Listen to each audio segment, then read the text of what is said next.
like me, you've stayed up late for the last 2 weeks following the Olympic Games.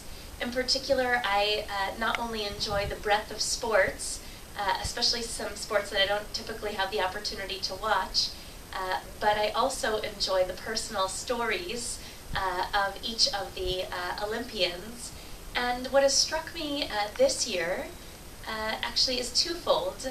One, I'm going to speak about tonight at services here at Holy Blossom, but the second I wanted to make mention of here at this time, which is that I noticed that so many of the athletes are successful, and when you learn their personal stories, it turns out that the road to success has often been paved with challenge. And I really have been intrigued by the challenges that many of these athletes have overcome to get to where they are today. It makes me think, in typical fashion, of this week's Torah portion. One aspect of this week's Torah portion is a reminder of how we actually received the second iteration, the second tablets of our commandments, when the first time our ancestors did not greet them or Moses very well. Moses threw them down and they smashed. So we had to receive them a second time via Moses by our God.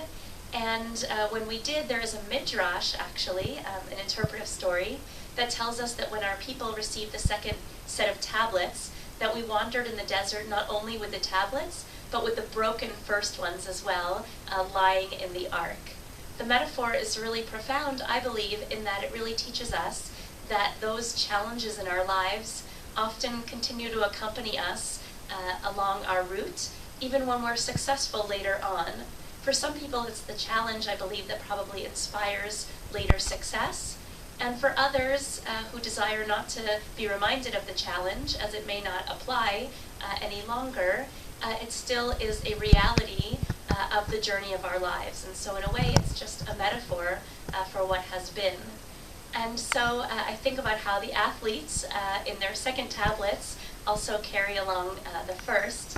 And again, I believe that many of us in our own lives see this as a very apt metaphor and or situation. So congratulations to the Olympians and Shabbat Shalom to each of